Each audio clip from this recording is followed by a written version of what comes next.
झीलों से घिरा एक पुराना वीरान सा पहाड़ी इलाका। स्थानीय लोग उसे राख के पहाड़ कहते थे। वहां की रातें सुनसान नहीं, बल्कि जैसे किसी के जागने की तरह महसूस होती थी। हवा में एक भारीपन था, जैसे कोई धीमे धीमे सांस ले रहा हो।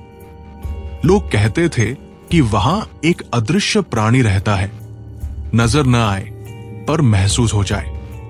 उसका नाम था रखनदार।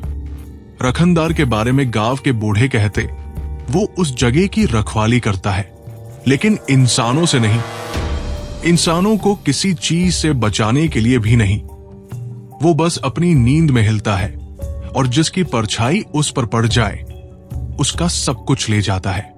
कहानी शुरू होती है आरव से, एक 26 साल का ट्रैवल व्लॉगर जिसका शौक था अनजान, डार्क और छुपी हुई जगहों को एक्सप्लोर करना।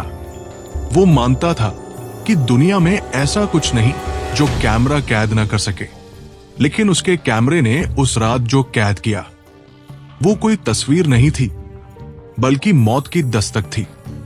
आरव को राख के पहाड़ों का स्थान एक पुराने फोरम पोस्ट से मिला था, जिसमें किसी ने लिखा था, अगर हिम्मत हो तो रखनदार को ढूंढो, लेकिन वापस आ पाना तुम्हारी किस्मत पर है। आरव ने इसे मजाक समझा। कंटेंट चाहिए था, व्यूज चाहिए थे, इसलिए उसने बैग पैक किया और अपने दोस्त प्रियांश को साथ ले लिया।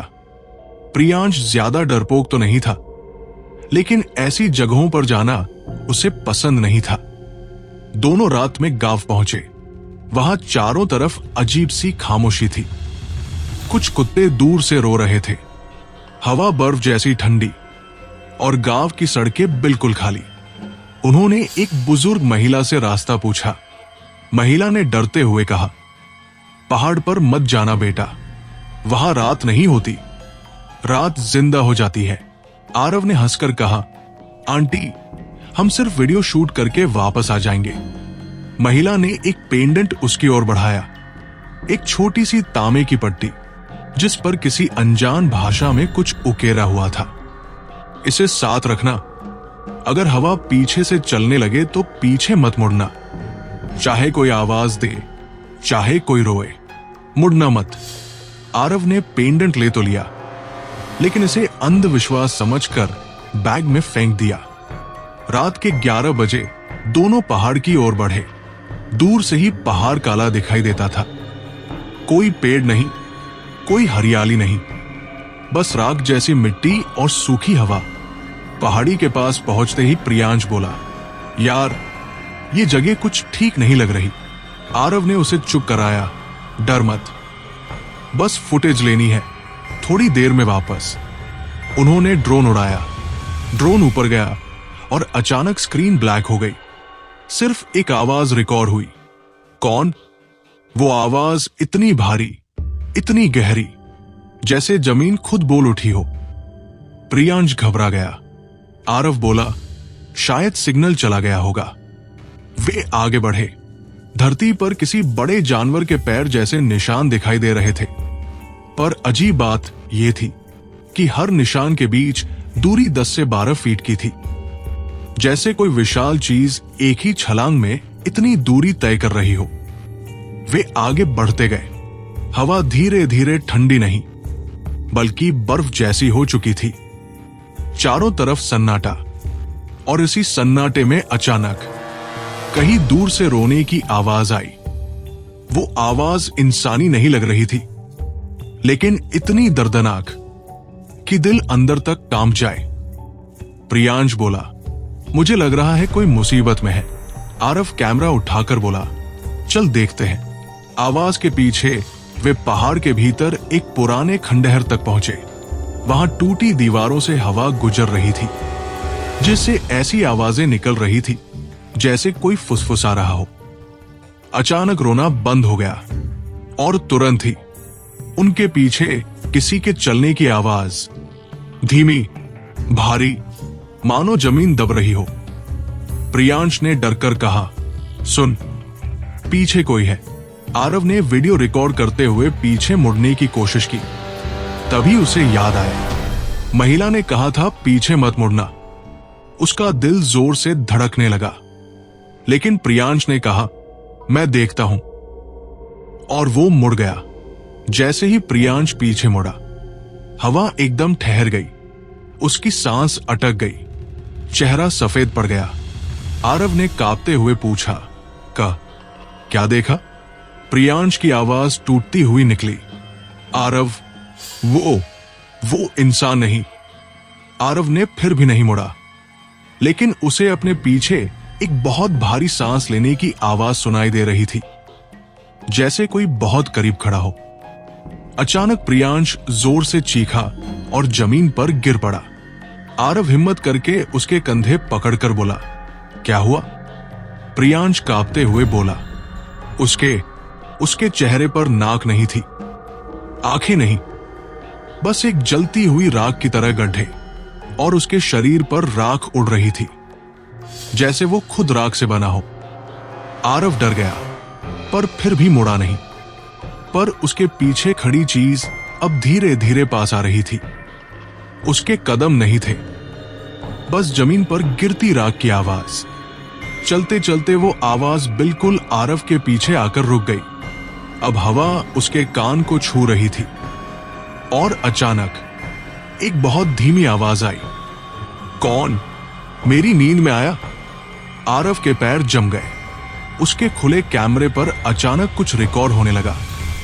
एक विकृत, जलता हुआ चेहरा, बिना आंखों का, जिसे देखे बिना भी वो महसूस कर रहा था कि वो उसके बिल्कुल पीछे है। प्रियांश रोते हुए बोला, आरव, भाग। पर उसने महिला की बात याद की, पीछे मत मुड़ना। आरव ने प्रियांश का हाथ पकड़कर उसे खींचते हुए आगे दौड़ना शुरू किया, पर प्रियांश बार बार पीछे मुड़ रहा था, और हर बार उसका चेहरा और ज्यादा डर से भरा हुआ दिखता। अचानक दूसरी बार चीख हुई। प्रियांश का हाथ आरव के हाथ से छूट गया। वो अंधेरे में खिंच गया, जैसे किसी ने उसे पैरों से पकड़कर अंदर घसीट लिया हो। आरव चिल्लाया, प्रियांश, लेकिन सिर्फ एक आवाज आई, एक गया, अब तू। अब आरव बेकाबू होकर दौड़ रहा था। उसके चारों तरफ राख की तेज बौछारें घूम रही थी, जैसे हवा राख बन गई हो। वो भागता रहा जब तक उसकी सांसें टूटने लगी। अचानक उसके बैग में रखा पेंडेंट खुद ब खुद बाहर गिरा, और जैसे ही वो जमीन पर गिरा, उसके चारों तरफ एक हल्की सी सुनहरी रोशनी फैल गई। राख हवा रुक गई, जैसे किसी ने पॉज बटन दबा दिया हो। अंधेरे से एक विशाल साया सामने आया, लंबा, हड्डियों जैसा, पर पूरा शरीर राख से ढका। चेहरा सूना, बस अंदर जलती लाल गर्मी। वो गरज कर बोला, ये मेरी धरती है, इंसान यहां नहीं आता, जो आता है वो रहता है। आरव रोते हुए बोला, मैं सिर्फ शूट करने आया था, मुझे जाने दो प्लीज। रखनदार धीरे धीरे उसके पास आया। उसके कदमों से जमीन पर दरारें पड़ रही थी। उसने कहा, जाने दूं? लेकिन तूने मेरी नींद देख ली, मेरी आवाज सुन ली, और जिसने मुझे सुना वो कभी खुद नहीं रहता, उसके भीतर मैं रहता हूं। अचानक राख की एक लहर उठी और आरव को घेर लिया। उसने चीखने की कोशिश की, पर उसकी आवाज खुद ही राख बनकर उड़ गई। उसकी आंखें जलने लगी, उसका शरीर भारी हो गया। कोई उससे फुसफुसा रहा था, अब तू रखनदार का भाग है। अगली सुबह गांव वालों ने पहाड़ की चोटी पर एक नया विशाल पैर का निशान देखा। निशान पहले वाले पैर से बड़ा, बहुत बड़ा, यानी अब एक नहीं, 2 रखनदार थे। और कुछ दिनों बाद एक YouTube वीडियो वायरल हुआ।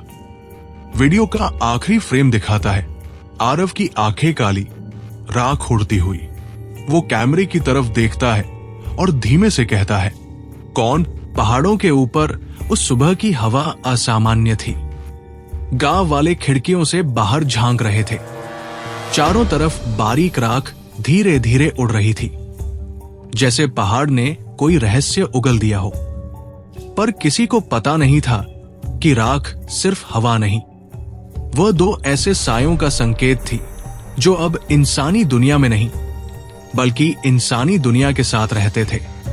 पहले रखनदार के साथ अब दूसरा भी जाग चुका था, आरव। पर कहानी यही खत्म नहीं होती, क्योंकि राख का पहाड़ सिर्फ खाने के लिए आत्माएं नहीं लेता, वो उन आत्माओं को वापस भी भेजता है ताकि वे और आत्माएं ला सके। और यही काम अब आरव को मिला था। वो पहाड़ की चोटी पर खड़ा था। उसकी आंखों में कोई पुतलियां नहीं, बस फैली हुई काली राख। चेहरा सख्त और शरीर राख की परतों से ढका। हवा उसके अंदर से ऐसी आवाज निकाल रही थी जैसे कोई मृत पेड़ टूट रहा हो। पहला रखनदार उसके पीछे खड़ा था। वो किसी गुरु की तरह पर बना राख से था। वो बोला, अब तू मेरा अंश है, अब तू देख इंसान कैसा लगता है बाहर से। आरव का चेहरा हिलता नहीं था, पर उसके अंदर से एक आवाज उभरी। वो आवाज इंसानी नहीं, राख की थी। मुझे जाना है, पहला रखनदार बोला। हां, तू जाएगा, पर इंसान बनकर नहीं, वापस वही लेने जिसने तुझे बुलाया। आरव के जलने जैसी आंखों में हल्की चमक आई।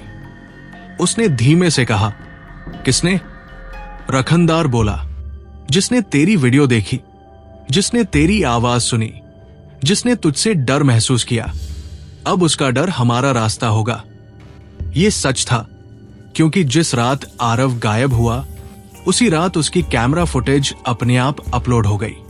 वीडियो देख चुके थे लाखों लोग। हर लाइक, हर कमेंट एक नई दहलीज बन रहे थे। पर उनमें एक था जो वीडियो देखकर कुछ ज्यादा ही काम गया था। आरव का छोटा भाई आरुष। उसे यकीन नहीं हुआ कि वीडियो रियल है। उसे लगा किसी ने एडिट किया है। उसने रात में आरव को कॉल किया, फोन स्विच ऑफ, मैसेज भेजा, सीन नहीं। अगली सुबह उसने वही किया जो कोई भी भाई करता। बैग उठाया और उसी गांव पहुंच गया। लेकिन गांव में पहुंचते ही बुजुर्ग महिला ने उसे देखकर सांस रोक ली। उसने कांपते हुए कहा, तू क्यों आया है? एक गया, अब तू मत जा। आरुष बोला, मेरा भाई यहां आया था, वो वापस नहीं आया, मैं उसके बिना नहीं जाऊंगा। महिला ने उसकी आंखों में गहरी थकान देखी और धीरे से बोली, तुझे सच जानना है, तेरा भाई अब इंसान नहीं रहा बेटा। लेकिन कहानी सुनने से पहले अचानक हवा रुक गई और फिर धीरे धीरे पीछे से ठंडी राख उसके पैरों पर गिरी। महिला डरकर बोली, भाग यहां से। वो आ गया। आरुष पलटा और दूर पहाड़ पर एक लंबा काला साया खड़ा था, सिर झुका हुआ, हवा से राख उड़ती हुई। वो आरव था, पर आरव जैसा नहीं। उसका शरीर राख से भरा, उसकी उंगलियां लंबी और फटी हुई, और उसकी आंखों की जगह सिर्फ 2 जलते काले छेद। आरुष रुक गया। उसका दिल तेज धड़क रहा था, पर आंखों में आंसू थे। भैया, रखनदार आरव ने धीरे धीरे सिर उठाया। उसकी राख भरी आंखों में हल्की सी चमक उठी, जैसे कहीं गहराई में आरव अभी भी जिंदा हो। उसके मुंह से सिर्फ एक शब्द निकला, कौन? आरुष रोते हुए उसके पास जाने लगा। भैया, मैं हूं। आरुष, तुम कहां चले गए थे? लेकिन महिला ने उसका हाथ पकड़ लिया। मत जा बेटा, अंदर अभी इंसान है, पर बाहर राख खड़ी है। अचानक हवा में एक भारी गर्जना हुई। पहला रखनदार कहीं दूर से दिखाई देने लगा। वो पहाड़ से उतर रहा था, जैसे कोई मृत देवी देवता जाग गया हो। वो चिल्लाया, आरव, ये तेरा पहला काम है, जो तुझे बुलाए उसे यहां ले आ। आरव के जले हुए चेहरे की राख हल्की सी फटी, उसकी उंगलियां हिलने लगी। वो आरुष की तरफ चल पड़ा। हर कदम के साथ जमीन में दरारें पड़ रही थी। आरुष डरते हुए पीछे हटने लगा, लेकिन उससे ज्यादा डरावनी चीज ये थी कि आरव की आंखों से राख गिरते हुए 2 आंसुओं जैसी धार बह रही थी। जैसे वो भीतर से टूट रहा हो। वो धीमे से बोला, भाग। मैं खुद को रोक नहीं पा रहा, लेकिन अब बहुत देर हो चुकी थी। पहला रखनदार राग के तूफान की तरह उनके चारों तरफ आ गया। महिला चिल्लाई, भागो, नहीं तो तू भी उसकी तरह हो जाएगा। पर हवा ने उसकी चीख निगल ली। अचानक राग का एक तेज भंवर उठा और आरव ने अपने हाथ फैलाए। उसकी उंगलियों से राख निकलकर आरुष को खींचने लगी। आरुष जमीन से उठने लगा, जैसे कोई अदृश्य शक्ति उसे खींच रही हो। आरुष चिल्लाया, भैया मुझे मत ले जाओ। पर आरव की आवाज अंदर से टूटी हुई आई, मुझे माफ कर, मैं अब इंसान नहीं। अगले ही पल अंधेरा, राख और चीख एक साथ गुम हो गए और पहाड़ ने एक नया साया निगल लिया। कहानी खत्म नहीं हुई, क्योंकि राख के पहाड़ पर अब तीसरा रखनदार बनने वाला था। आरव उसे रोकना चाहता था, पर वो खुद अब रोकने वालों में नहीं, बल्कि ले जाने वालों में था। अगर तुम्हें लगा कि ये कहानी यही खत्म हो गई, तो याद रखना, राख कभी खत्म नहीं होती। कौन अगला रखनदार बनेगा, कौन अगला पहाड़ की पुकार सुनेगा, ये किस्मत तय नहीं करती, डर तय करता है। अगर तुम्हारे अंदर अभी भी डर की हल्की सी भी कंपकंपी उठी है, अगर तुम्हें लगा कहीं अंधेरे में कोई साया हिल रहा है, तो इस वीडियो को लाइक करो, शेयर करो और कमेंट में लिखो, मैंने सुना। हो सकता है रखनदार तुम्हारी आवाज भी सुन ले। और अगर तुम सच में बहादुर हो, तो चैनल को सब्सक्राइब करो, क्योंकि आगे आने वाली कहानियां और भी अंधेरी है, और भी गहरी, और शायद तुम्हारे सपनों तक पहुंच जाए।